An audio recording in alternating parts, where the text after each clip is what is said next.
Assalamualaikum. Mana? Andaikan ada seorang wanita yang hamil di luar nikah dengan 2 atau 3 laki-laki, itu hukumnya apa, bin atau anak yang mana? Itu anak waladul yakni ibnul Kalau laki-laki, anaknya laki-laki ibnul kalau perempuan bintul Nasabnya bersambung kepada ibunya. Nasabnya bersambung kepada ibunya. Kemudian hak yang memiliki hak untuk wali bagi dia itu adalah wali hakim. Ya. Kalau anak zina. Kalau anak zina. Akan tetapi jikalau ketika dia hamil, kalau dia hamil,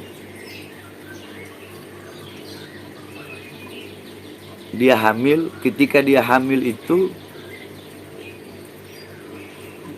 seumpama perempuan ini diperkosa, ya, diperkosa atau berzina, mau 3, 4 atau 5 laki-laki, kemudian dia hamil. Nah, ketika dia hamil, maka harus segera ditutup aibnya dia agar tidak menimbulkan fitnah, ya kan? Nah, menikahlah dia dengan seorang laki-laki. Ketika dia menikah dengan seorang laki-laki, itu dihitungnya di mana? Dihitung di usia pernikahan, bukan usia kehamilan. Dihitung dari usia pernikahan.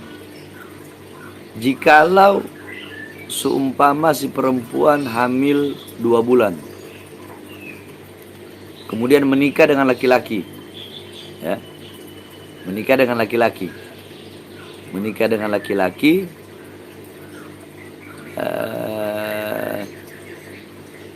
berarti kan kalau dia hamil 2 bulan, maka 7 bulan kemudian, pada umumnya wanita lahir 9 bulan, 7 bulan kemudian dia lahir, maka anaknya itu adalah anak laki-laki yang menikahinya. Kenapa? Karena usia pernikahan dia di atas 6 bulan. Tapi kalau usia pernikahannya 6 bulan ke bawah, kemudian lahir, maka itu anak waladul bernasab kepada ibu. Tapi kalau 6 bulan pernikahan, di atas 6 bulan kemudian lahir, seperti tadi seumpama hamil 2 bulan, 7 bulan, berarti kan 7 bulan, hamil 2 bulan dia nikah, berarti kan 7 bulan usia pernikahannya. Nah, berarti itu anak bin ayahnya, si orang yang menikahi tadi. Seorang yang menikahi tadi. Ya. Paham ya? Tapi kalau seumpama dia hamil 4 bulan. Nikah dengan laki-laki, berarti kan 5 bulan, berarti kan di bawah 6 bulan. Nah, di bawah 5 bulan ini, ya, di bawah 5 bulan ini, maka anaknya itu waladul bernasab kepada ibunya. Seperti itu. Kita menghentikan orang yang lagi mabuk, terus orang mabuk itu ngotot dan ngeyel sehingga tidak mau mendengarkan yang benar dan sah, bahkan sampai mengancam kita.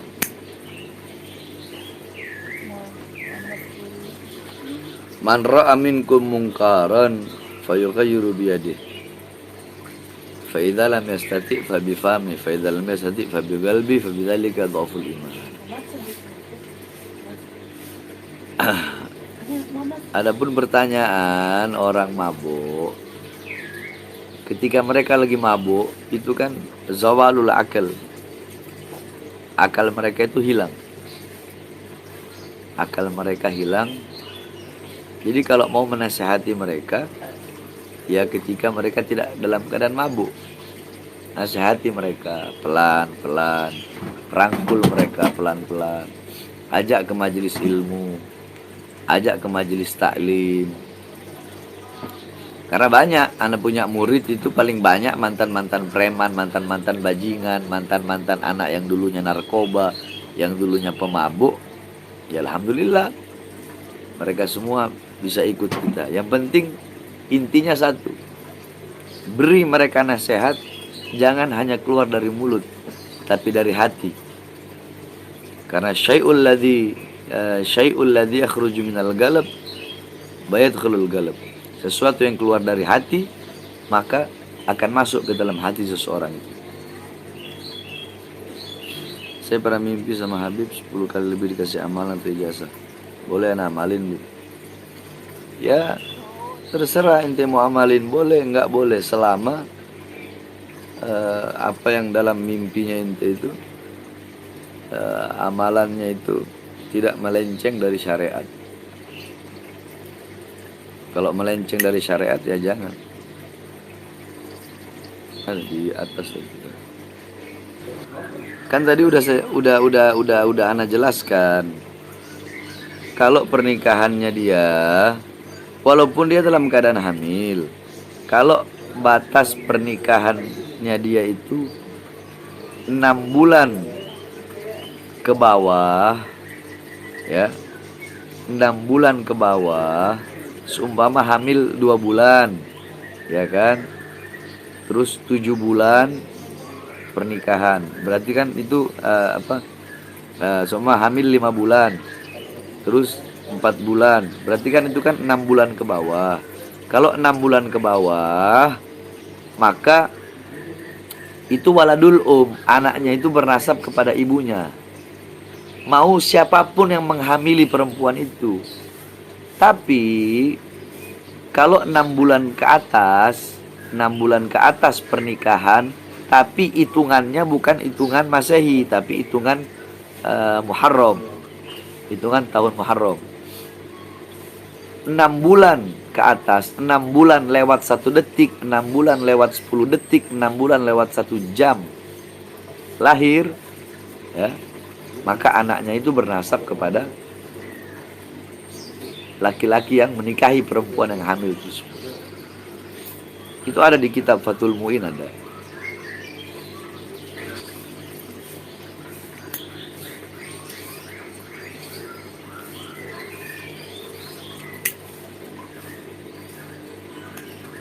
Tapi bagaimana caranya agar terhindar dari was-was dan rasa takut? Hah? Bagaimana caranya agar terhindar dari was-was dan rasa takut?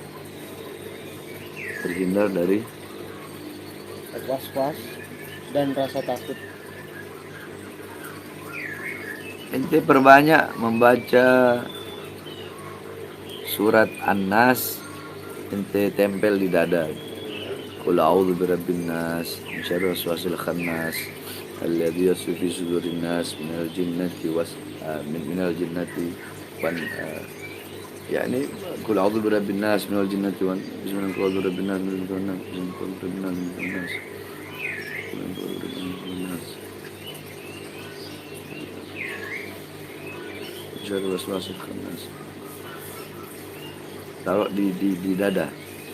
Terus dia baca hasbunallah wa ni'mal wakil 7 kali.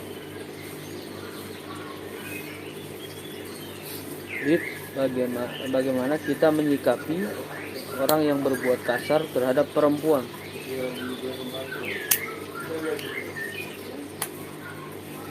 Kalau itu tergantung orangnya masing-masing. Kalau ana ada orang kasar sama perempuan, ya ana kasari balik. Kalau ana ada yang kasar sama perempuan, ya ana kasari balik. Kalau ana, cuma jangan diikutin. Alvan izin bertanya, apa arti mimpi ketemu Habib yang sudah wafat? Lalu apa arti mimpi ketemu Habib dan Habib tersebut memberikan uang banyak? Wallahu a'lam. Ana ini bukan ahli tafsir mimpi. Tetapi ketika mimpi bertemu dengan orang soleh, baik yang masih hidup atau yang sudah wafat, insya Allah itu alamat baik.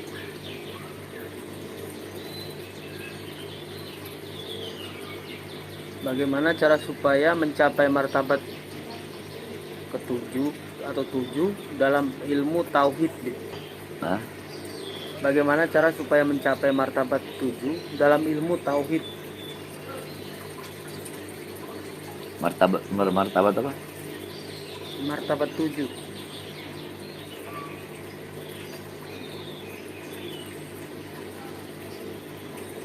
Bagaimana cara supaya mencapai martabat 7 Tujuh. dalam ilmu tauhid? Ya ente pelajari apa? Ya ini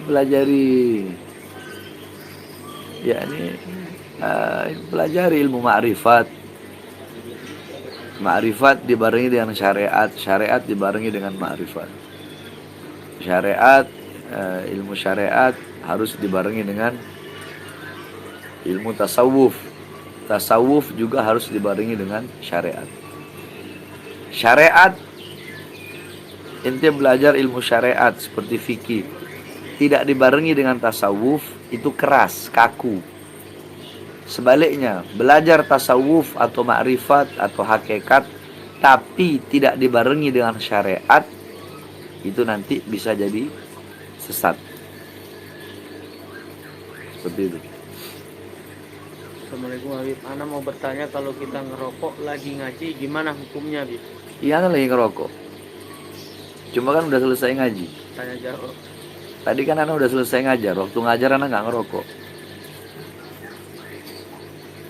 Cuma jangan ente ikutin yang kayak begini. Yang buruk-buruk dari Ana jangan ikutin. Ana ngerokok jangan diikutin. Habib, apa benar minum kopi itu sunnah? Hah? Minum kopi. Apa benar, Habib? Apa benar minum kopi itu sunnah? Kopi itu adanya di zaman Syekh Abil Hasan Asyadili Al-Maghribi. Habib Abdullah bin Alwi Al-Haddad radhiyallahu an pernah bermimpi. Di dalam mimpinya, ya, dalam mimpi beliau berjumpa dengan Rasulullah. Beliau bilang, "Ya Rasulullah, a'tinil hadis, berikan aku hadis yang tidak pernah kau berikan kepada para sahabat." Nabi pun memberikan hadis kepada beliau. Ada 3. Salah satunya tentang kopi. Nah, kata Rasulullah, barang siapa yang minum kopi, ya, dengan niat agar kedua matanya terjaga untuk berzikir kepada Allah, untuk menuntut ilmunya Allah, maka selama bau kopi itu masih ada di mulutnya, maka selama itu malaikat memohon ampun atas dosa-dosa. Itu untuk targhib, untuk tarhib. Karena kalau untuk syariat, mimpi tidak bisa. Mimpi tidak bisa dipakai di dalam aqaidud diniyah, di dalam akidah atau di dalam ahkamus syar'iyyah, hukum-hukum syariat itu tidak bisa. Hadis dhaif tidak bisa. Mimpi tidak bisa. Tapi dalam fadhailul a'mal, dalam keutamaan beramal atau dalam targhib dan tarhib, yakni bersemangat dalam beramal atau takut di dalam melakukan perbuatan dosa, itu bisa dipakai hadis dhaif atau mimpi-mimpi para aulia dan orang-orang soleh serta para ulama. Apa lagi? Afwan, Bib, apa boleh anak menasihati orang tua yang sedang bertengkar? Ya boleh, dengan nasihat yang baik, yang lemah, yang lembut kepada kedua orang tua. Sebab seorang anak dalam Islam dilarang, haram, bahkan untuk mengucapkan uf dalam bahasa Arab tuh kayak kalau kita Indonesianya itu nggak boleh. ngomong aja nggak boleh. Jadi kalau mau menasehati, nasehati, ya, tapi dengan cara yang baik, dengan cara yang bagus, yang sopan, yang santun. Sebab ridhonya kita sebagai anak ada dalam keridhaan kedua orang tua. Assalamualaikum Habib. Saya izin tanya, gimana hukumnya jual beli online? Apakah sah jual belinya? Jual beli jual beli online sah, yang penting ada akadnya kan, ada akad jual belinya, sah.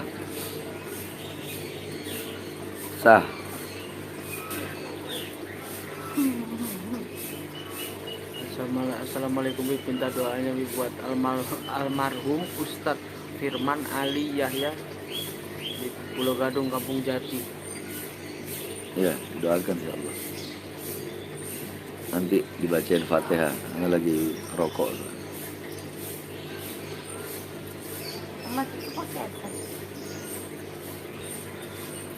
Assalamualaikum Bib. Mohon tipsnya bagaimana cara menghilangkan rasa was-was dalam beribadah. Hah? Menghilangkan rasa was-was dalam beribadah. Bicara.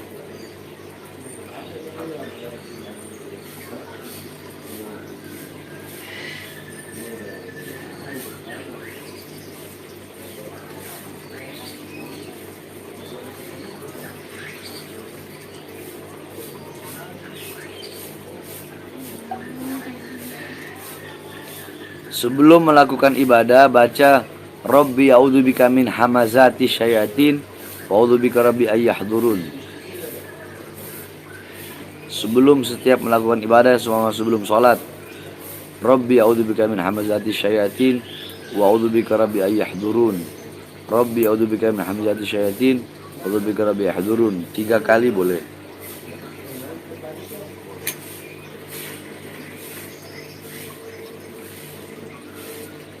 Apa ini? Mbak. Oh, bab nikmah wa bi'sa. Bab Habib dalam ilmu nahwu kitab Alfiyah, nikmah sama bi'sa itu termasuk isim. Ya fi'il lah. Fi'il itu fi'il yang mengikuti apa? Fi'il madhi yang mengikuti apa? Zaman. Bab nikmah wa bi'sa itu masalah tentang apa? Celaan.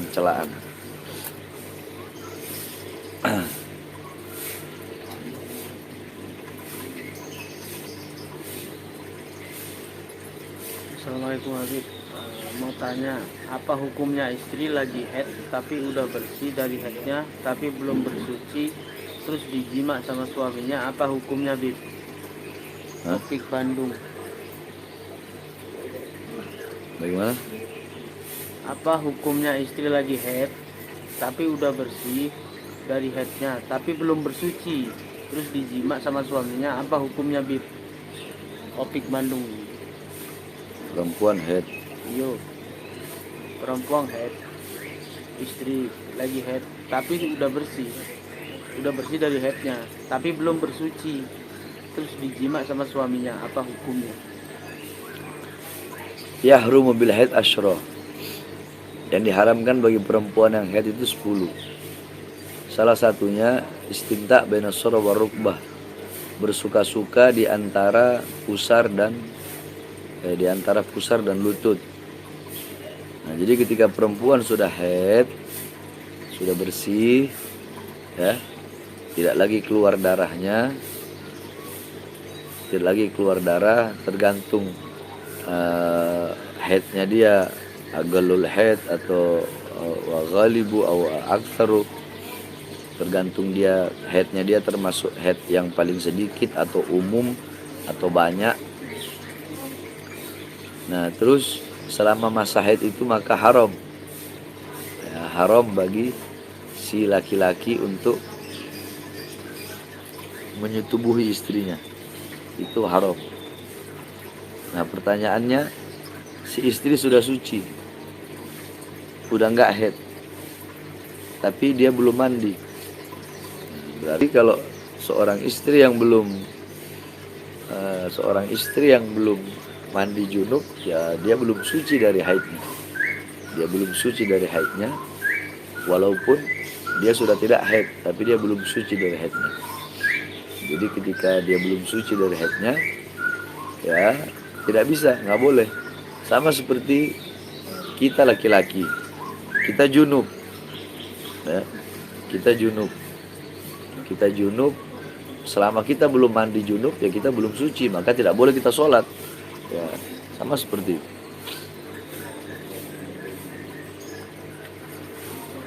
Pertanyaan selanjutnya, Assalamualaikum Bib, apakah orang yang berzina sholatnya tidak diterima selama 40 tahun? Ya betul, itu hadis. Itu hadis Nabi Muhammad SAW. Yakni zina itu merupakan dosa besar, apalagi zanil muhson. Orang berzina sedangkan dia telah memiliki istri bagi laki-laki dan telah memiliki suami bagi perempuan, atau pernah menikah, duda bagi laki-laki atau janda bagi perempuan. Itu namanya zanil muhson. Itu dikategorikan hayawan ghairul muhtaram, hewan yang tidak dihormati.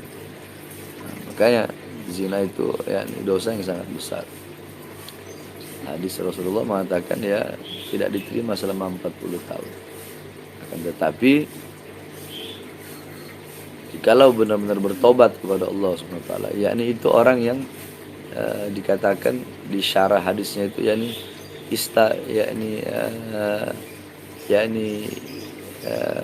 istahalla atau istibaha atau istadhara. Jadi orang yang zina yang tidak diterima selama 40 tahun itu yang menampakkan zinanya secara terang-terangan, atau merasa dia meyakini zina itu sebagai perkara yang halal atau perkara yang biasa. Nah, itu yang dosanya 40 tahun tidak diterima itu sholatnya. Tetapi jikalau dia tidak istadhara atau istahalla atau istabah, tidak menampakkan dan dia tidak menganggap itu perkara yang boleh, yang perkara yang jaiz, dan dia bertobat kepada Allah, insya Allah ya Allah ampuni dosanya dan Allah terima amal ibadahnya. Karena sebesar apapun dosa yang kita lakukan, ada yang lebih besar, yaitu pintu pengampunan Allah Subhanahu wa taala.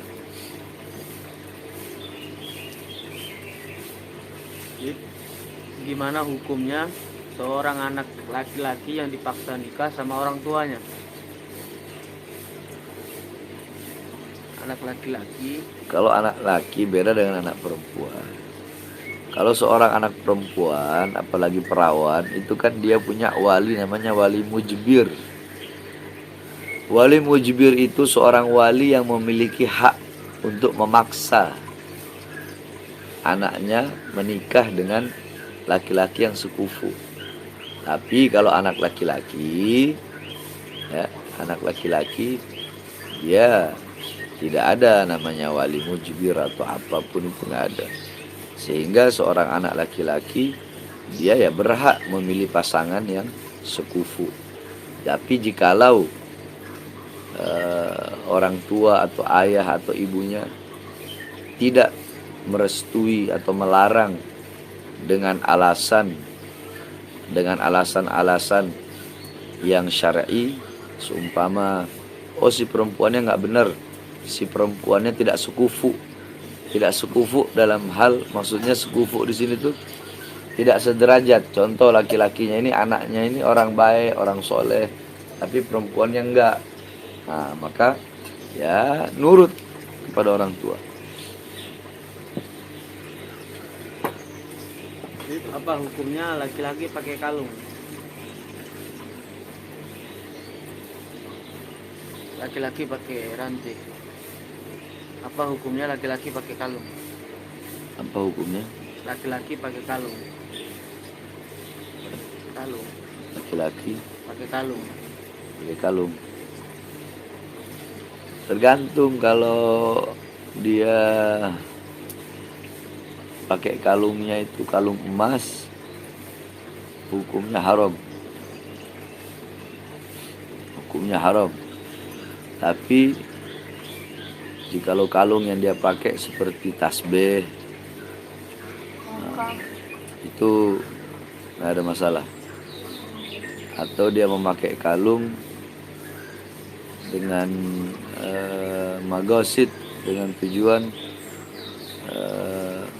mutasyabih bil mar'ah, menyerupai wanita, ya itu tak boleh.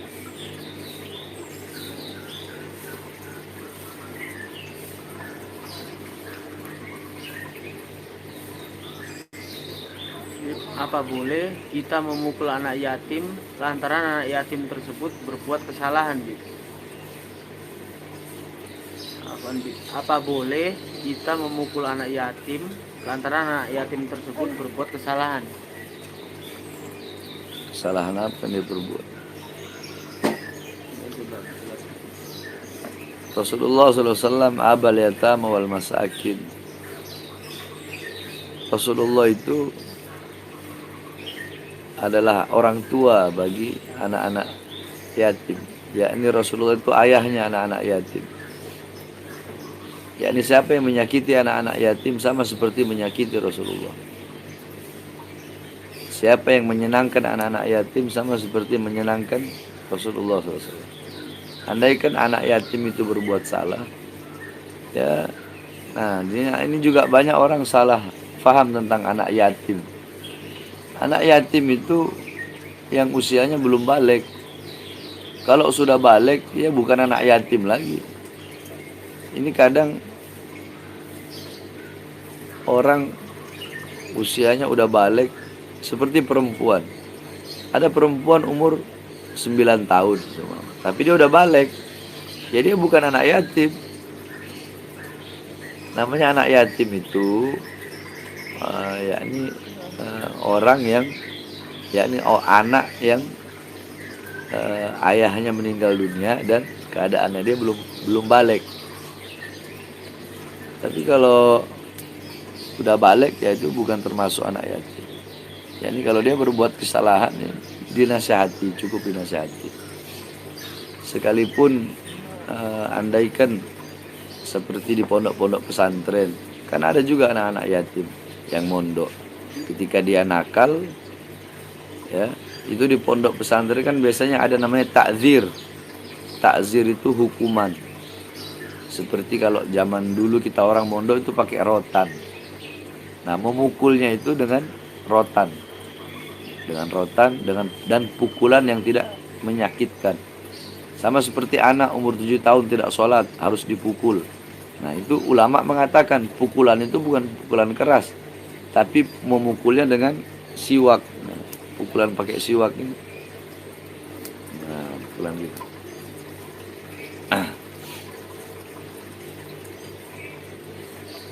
Assalamualaikum, Bib. Ana mau tanya, apa amalan biar cepat dapat jodoh atau cepat nikah?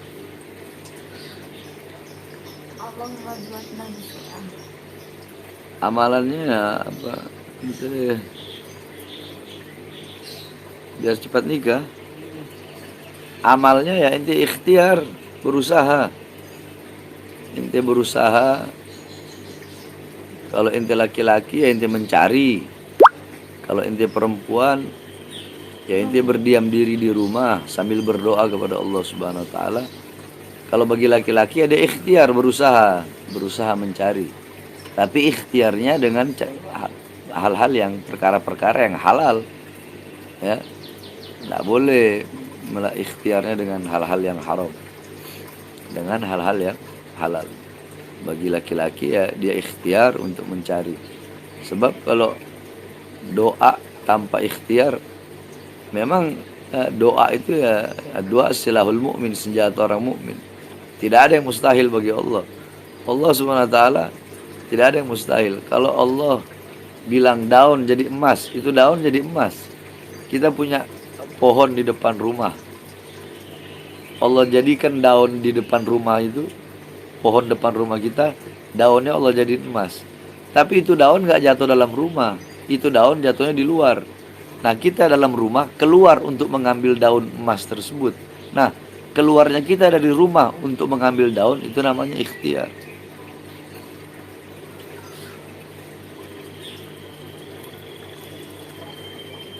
Bagaimana hukumnya kasih hadiah untuk non-muslim di hari Natal? Hah? Bagaimana hukumnya kasih hadiah untuk non-muslim di hari Natal? Ya, kalau dia memberikan hadiah dengan memberi hadiahnya dia di hari Natal itu dengan tujuan untuk yakni dengan tujuan merayakan Natal, ya haram. Jangankan memberikan hadiah, mengucapkan selamat Natal aja haram. Karena pengucapan itu yakni lafdiyah atau qauliyah itu tidak bisa dianggap sembarangan. Memang ulama berbeda pendapat, tapi kita kan ngambil yang paling sahih. Rata-rata ulama mazhab Syafi'i, apalagi ya Al-Imam An-Nawawi, Al-Imam Ibnu Hajar Al-Haytami.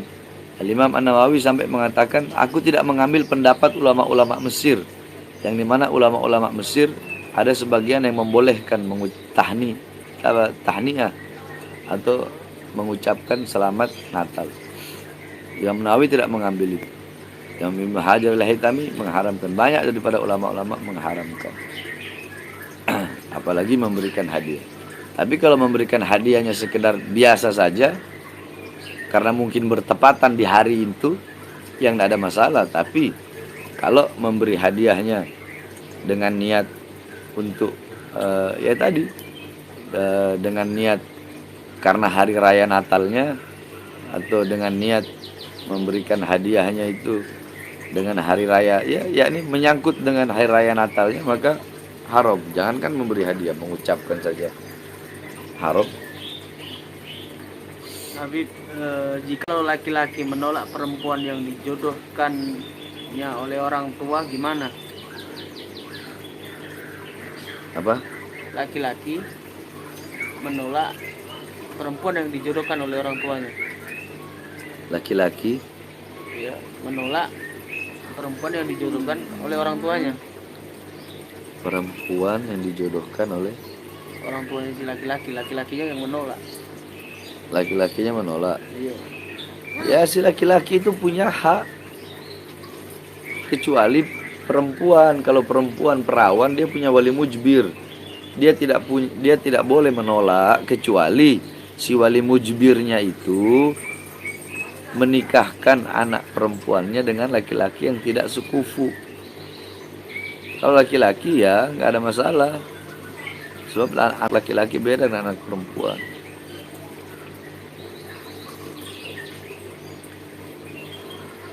Assalamualaikum, Afwan, hukumnya merokok apa? Ya Allah Rabbi, Anda udah jelasin berapa kali itu masalah hukum rokok. Nih, Anda jelasin lagi ya. Rokok itu hukumnya ulama ada dua. Ya. Ada ulama min ahlil bawatin, ada ulama min ahlil dhawahir. Ada ulama batin, ada ulama dhahir. Ulama batin hum yattafikuna an hurmati tumbak. Ulama-ulama batin itu mereka sepakat akan haramnya rokok. Ulama batin ya, sepakat akan haramnya rokok. Itu udah sepakat. Tapi ulama-ulama dhahir seperti ulama-ulama fikih itu berbeda pendapat. Ada yang mengatakan makruh, ada yang mengatakan haram, ada yang mengatakan ada yang mengatakan makruh, ada yang mengatakan haram. Makruhnya di mana? Makruhnya karena rokok itu bikin bau mulut, sama seperti bawang putih. Bawang putih kan bikin bau mulut. segala sesuatu yang bikin mulut itu baunya tidak enak, tidak sedap, itu hukumnya makruh.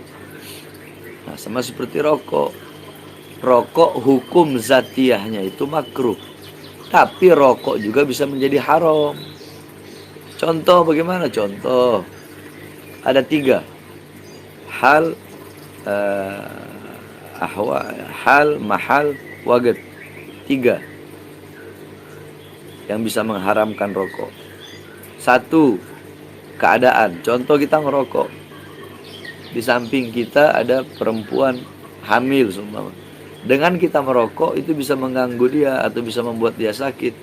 Nah, dalam hal atau dalam keadaan seperti itu, rokok menjadi haram. Dalam keadaan seperti itu, bukan dalam keadaan yang lain. 2, mahal, tempat. Merokok dalam masjid, hukumnya haram.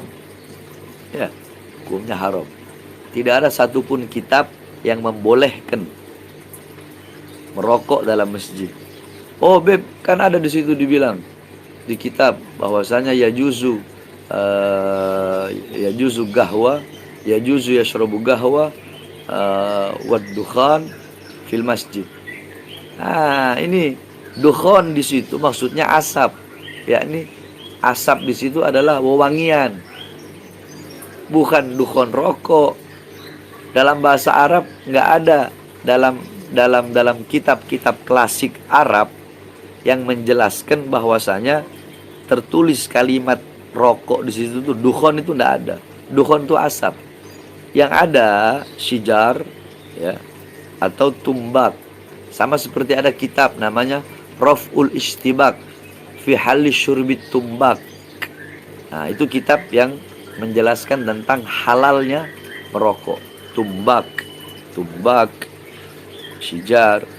Tidak ada dukhon. Yang dimaksudkan dalam kitab, kalau nggak salah itu kitab Fathul Mu'in, yang bilang dukhon itu adalah maksudnya asap wangian. Nah, tempat itu masjid haram. Kemudian waktu lagi baca maulid ngerokok, itu haram. Ya ini kebanyakan ya ulama mengharamkan. Tapi ada juga yang mengatakan makruh. Ya, makruh. Tapi ya tidak bisa dinafikan rokok adalah perkara yang paling dibenci oleh Nabi Muhammad SAW. Nabi Muhammad paling benci rokok. Dan ada juga para wali yang rokok. Ada para wali yang rokok. Para wali yang rokok untuk menghilangkan atau untuk merendahkan karena terlalu tinggi, terlalu banyak cahaya Allah yang Allah berikan, seperti Habib Abdullah Al-Idrus ya. Beliau ngerokok pernah, tapi nggak ngerokok terus. Ketika cahaya Allah, nur Allah terlalu banyak ya, sehingga beliau tidak kuat, nah makanya beliau ngerokok. Kenapa? Karena rokok itu bisa menghilangkan cahaya Allah, menghilangkan nurnya Allah Subhanahu wa taala. Nah, terus itu tidak bisa dijadikan dalil. Oh ya udah kalau gitu ngerokok. Emang ente wali? Emang ente wali? Emang kita wali? Bukan, ana bukan wali, kita bukan wali. Itu khusus buat para wali. Dan kita orang bukan wali, orang ahli maksiat, kok mau sok-sokan bawa sejarah itu untuk membenarkan rokok. Ana walaupun perokok, karena kalau yang tidak benar, ya Anda bilang tidak benar. Udah. Assalamualaikum. Cara agar dijauhkan dari azab kubur bagaimana? Hah? Cara agar dijauhkan dari azab kubur. Ya ini ya, dunia tempat menanam. Dunia tempat menanam, kubur tempat memanen. Kalau di dunia menanam sesuatu yang baik, ya di kubur akan memanen sesuatu yang baik. Di dunia menanam sesuatu yang buruk, di kubur ya akan memanen sesuatu yang buruk. Kalau pengen selamat di kubur dari azab-azab kubur, dari siksa-siksa kubur, ya di dunia taat kepada Allah, patuh kepada Allah, takut kepada Allah Subhanahu wa taala. Ya ini jalankan segala perintah Allah, perintah Al-Qur'an, hadis Rasulullah. ikuti sunnah-sunnah Nabi Muhammad SAW, dan selalu ingat kepada kubur, selalu ingat kepada kubur. Zikrul kubur, zikrul qala Rasul, zikrul kubur yuqarribukum ilal jannah. Mengingat kubur itu mendekatkan engkau kepada surganya Allah Subhanahu wa taala.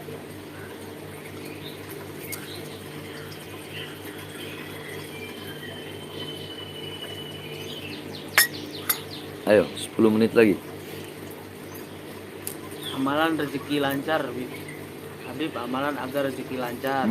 Habis maghrib baca rotib haddad. Habis isya rotib al-attos. Jam 12 malam bangun, sholat tahajud, sholat hajat, baca hizib bahar, hizib nasor, sebelah Hasan Sadili. Sebelum duhur baca Sebelum duhur baca doa fajar. Habis duhur baca wirdul latif sama ya rozak 113 kali. Sebelum duhur baca mafatihus sa'ada. Habis duhur baca wirdul kabil, wirdul sogir Syobakar bin Salim. Sebelum asar baca hizib Nawawi sama wirid sakron. Habis asar baca hizib bahar, hizib nasor. Sebelum maghrib baca wirdul latif. Habis maghrib baca rotib haddad. Udah begitu aja terus, insya Allah lancar rezekinya.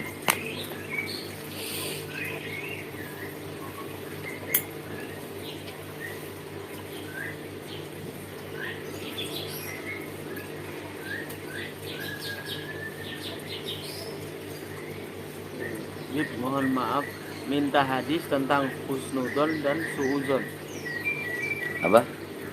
Minta hadis, Habib, mohon maaf, minta hadis tentang husnuzon sama suuzon. Itu banyak nak bergerak sih. Ini. Oh.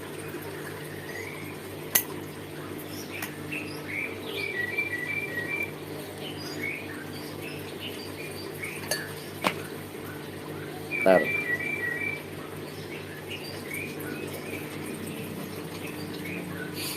Nanti kalau minta hadis, anak berhenti ngerokok lu, kumur-kumur. Perhatiin.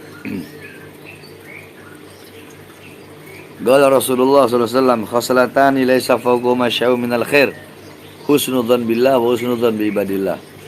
Wa khoslatani laisa fawqahuma syai'un minasyarr, su'udzan billah wa su'udzan bi ibadillah.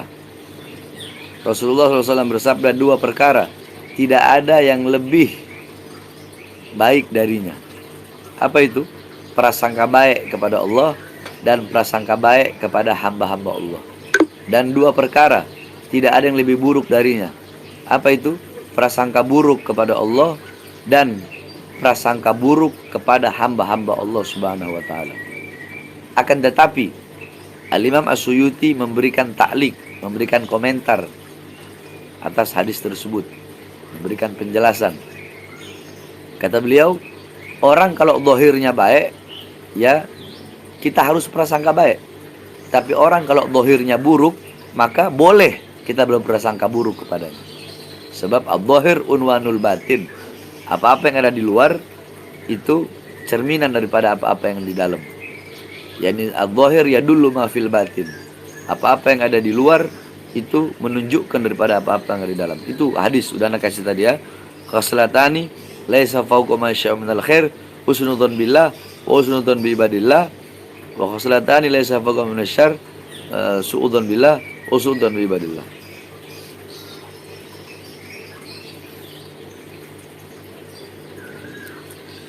Assalamualaikum. Sudah?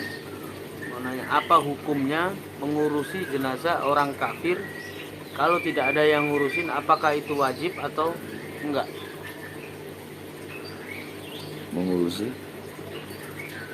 Hukumnya mengurusi jenazah orang kafir, kalau tidak ada yang ngurusin, apakah itu wajib atau enggak?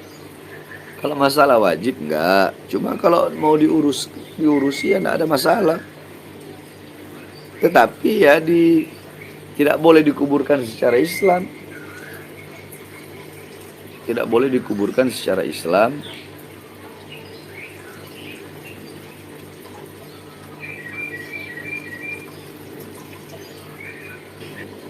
Bib, apa faedahnya mendawamkan Dalailul Khairat? Waduh, faedahnya banyak. Baca terus Dalailul Khairat. Banyak faedahnya. Allah permudah urusan dunia akhirat. Allah jaga dari segala macam azab, siksa dunia akhirat. Allah Subhanahu wa taala lindungi paginya, siangnya, sore dan malamnya.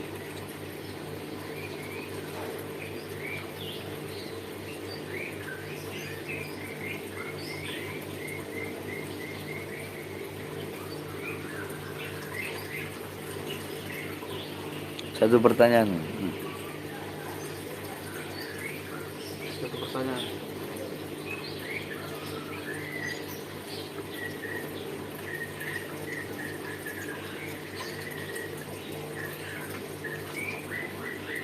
Bagaimana cara menghilangkan sifat bohong dalam diri kita? Hah?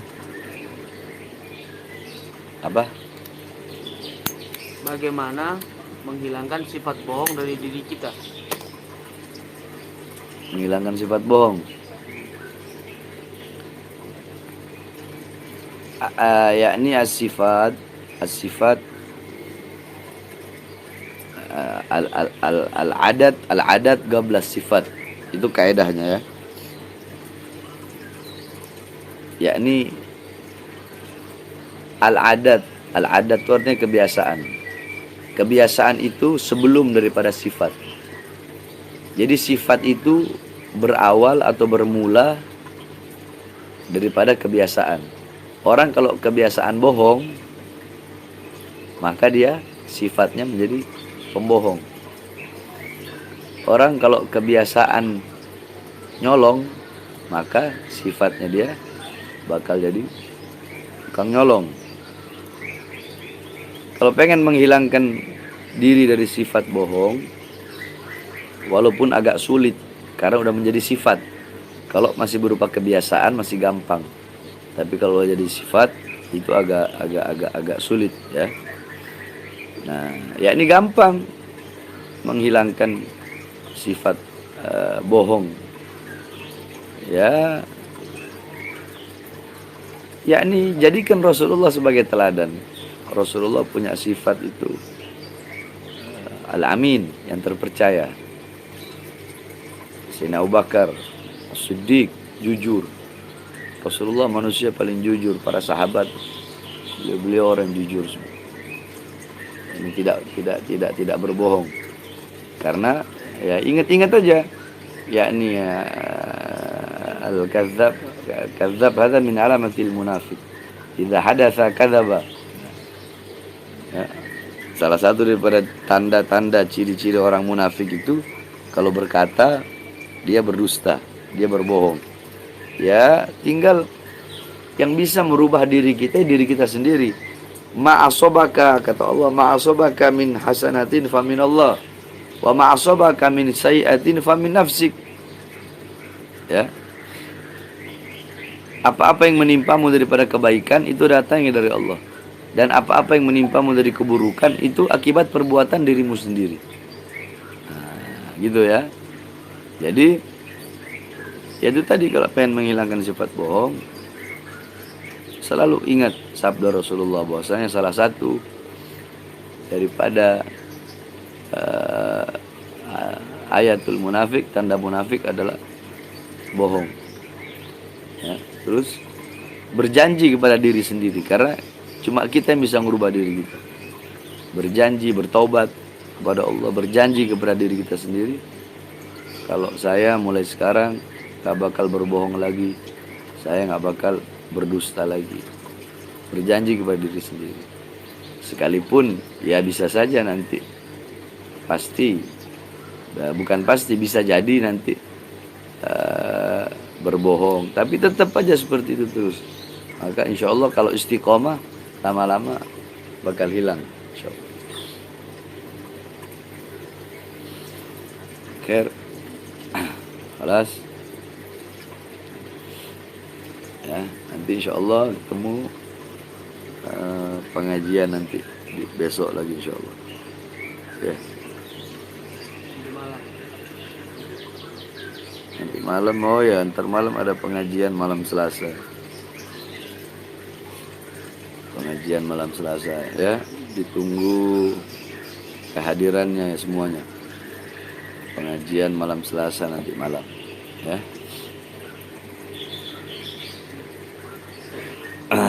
Ini pertanyaan terakhir. Afwan. Di dalam firman-Nya Allah yang artinya kami mengutus engkau Nabi Muhammad sebagai rahmat lil alamin. Ya. Dhamir nahnu, betul. Kami yang dimaksudkan yaitu kepada Allah. Pertanyaan kenapa tidak memakai dhamir mufrad? Ya. Perhatiin. Wa ma arsalnaka. Ya. Banyak, bukan cuma itu di Al-Quran yang pakai dhamir nahnu, banyak. Khalaq wa khalaqna, dan kami ciptakan. Wa khalaqna, dan kami ciptakan. Wa ma arsalnaka, dan tidak kami utus engkau. Pertanyaannya kenapa kok memakai dhamir nahnu, sedangkan nahnu itu adalah 3 orang atau lebih, kan begitu. Yakni nahnu itu, nahnu dalam ilmu shorof itu yang dhamir nahnu itu 3 atau lebih, ya, 3 atau lebih. Kalau mufrad kan tunggal, 1. Ada juga di Al-Quran, wa ma khalaqtul jinna wal insa illa liya'budun. Tidak aku ciptakan, aku, Allah pakai aku. Ada Allah pakai dhamir ana, ada Allah pakai dhamir nahnu. Pertanyaannya kenapa pakai dhamir nahnu? Nah, itu ada 2 jawaban. Pertama, Allah memakai dhamir nahnu yang berarti kita atau kami. Kenapa? Yakni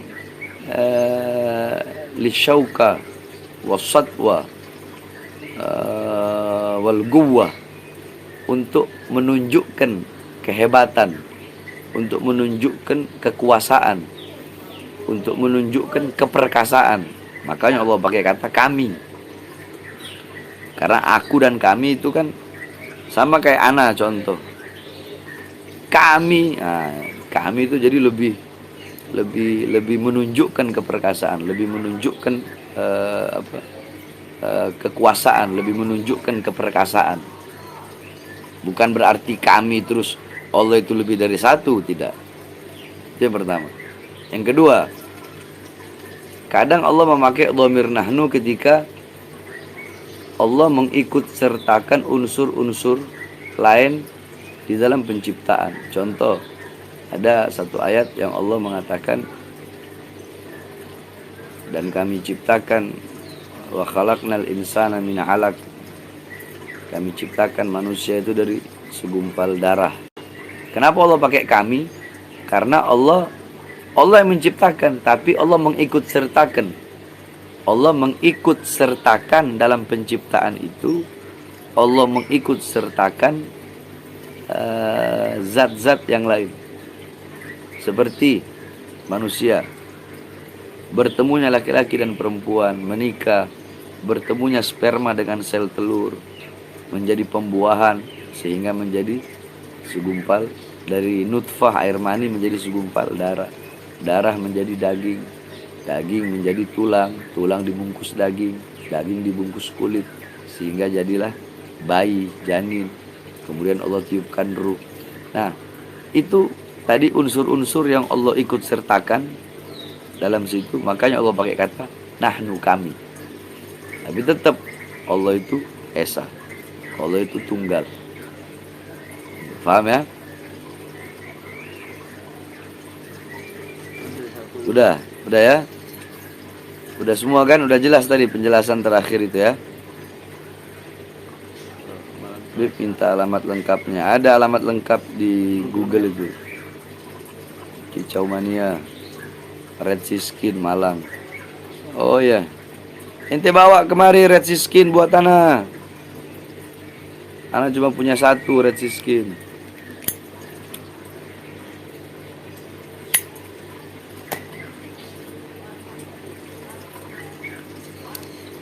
Syukran, afwan ya.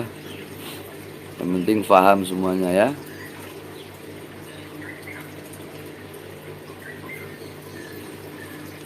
Kapan ke Kalsel? Insya Allah nanti ke Kalsel. Ana diundang cuma belum ada waktu.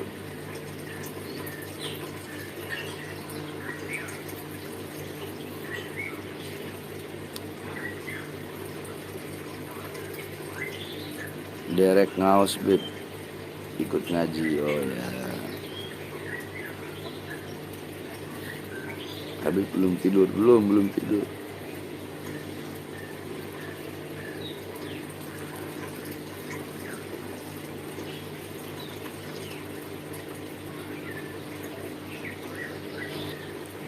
Gila Ramadan. Kan Anda udah bilang, ini si gila Ramadan ini. Ente kalau mau nanya nahu lebih lengkapnya lagi, kalau ente mau bahas nahu masorof, ente langsung datang ke pondok aja. Anda kalau mau ngejelasin panjang lebar. Ente kalau mau ya penjelasan tentang nahu sorof, i'rob, nahu sorof, i'rob, i'lal, insya, ente datang ke pondok. Mau anak yang jelasin ke ente langsung boleh, atau murid-murid anak yang jelasin ke ente juga boleh. Ente dari tadi nanya, udah anak jelasin, ente tanya lagi, ente udah anak jelasin, tanya lagi. Kalau ente mau nanya masalah nahwu, ilmu alat, nahwu sorof, insya, i'lal, sama yang lain-lain, datang aja kemari langsung. Nanti murid-murid anak yang jawab.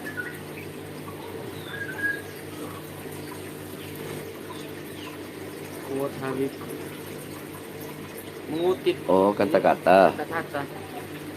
Oh, mau kata-kata apa itu orang?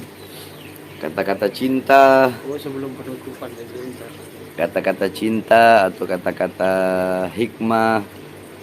Maunya kata-kata apa?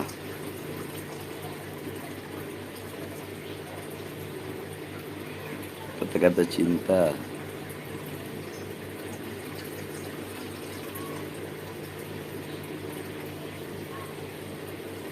Kata-kata cinta. Kata-kata cinta. Oh, ente orang mau kata-kata cinta. Salam dari Singapura, beb. Salam balik. Anak kalau kasih kata-kata cinta ntar ente orang pakai buat gombalin perempuan lagi.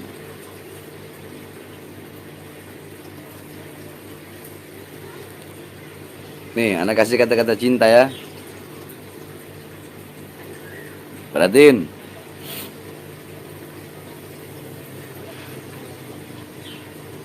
Kereta berlalu, namun aku tak menaikinya.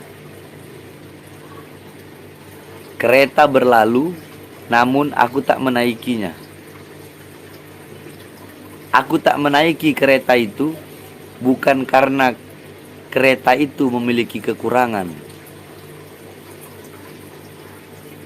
tetapi aku tidak menaiki kereta itu bukan karena kekurangan daripada kereta itu, tapi koper-koper lukaku lebih berat sehingga tidak akan sanggup diangkut oleh kereta itu. Udah ya? Ingat nggak?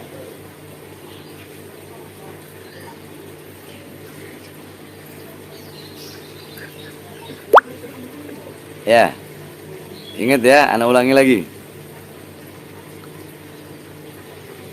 Kereta berlalu, namun aku tak menaikinya. Aku tak menaikinya bukan karena kekurangan pada kereta yang lewat, tetapi koper-koper lukaku masih lebih berat, sehingga tidak akan sanggup diangkut oleh kereta-kereta itu.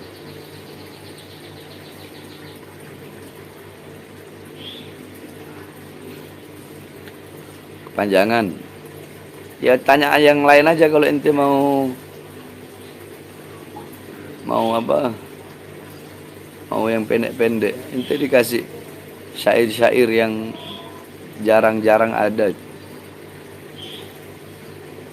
Nah, adapun kalau tentang hikmah kehidupan, ya, anak kasih tidak gugur kewajibanmu, tidak gugur kewajibanmu untuk mengajak orang berbuat baik walaupun engkau bukan orang baik, dan tidak gugur kewajibanmu mencegah orang untuk berbuat dosa walaupun engkau pelaku dosa. Sudah ya? Tuh, anak kasih dua quote, dua apa? Apa? Quote apa? Quote. Kata-kata. Ah, itu.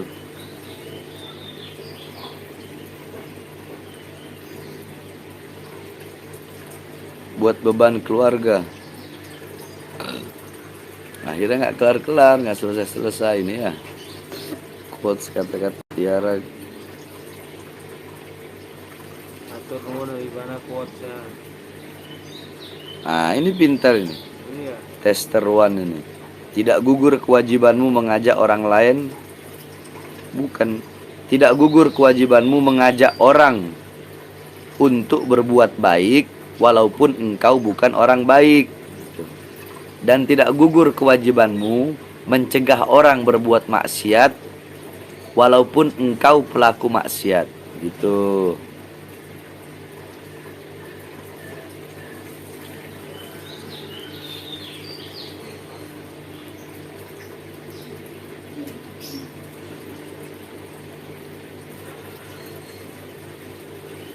Atau gini aja nih, kuota cintanya yang gampang. Jikalau mencintaimu adalah sebuah dosa, maka aku tidak akan pernah bertobat dari dosa itu.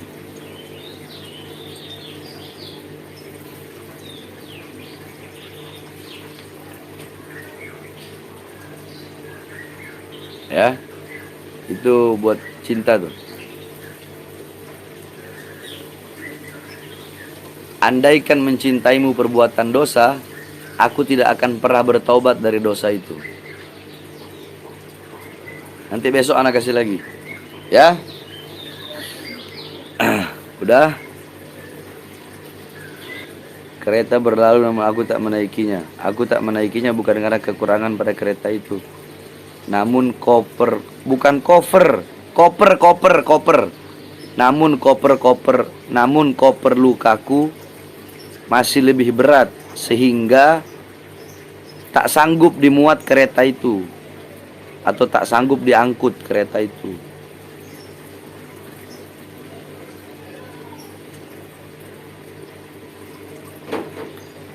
Udah, Malaysia hadir, ya.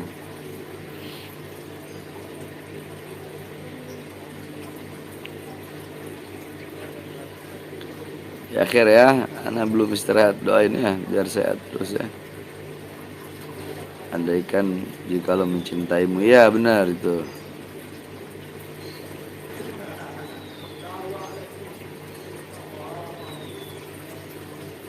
Ya akhir.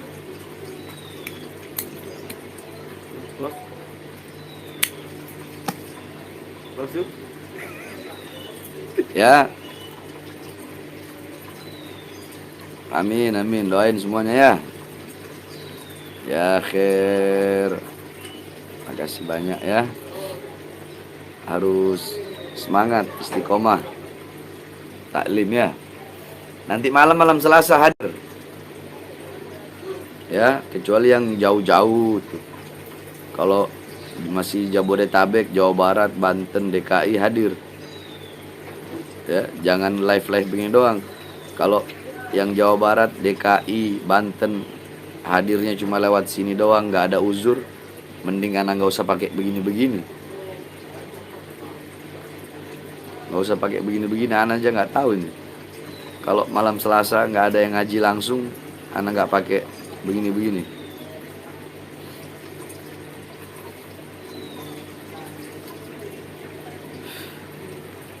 Nah, akhir.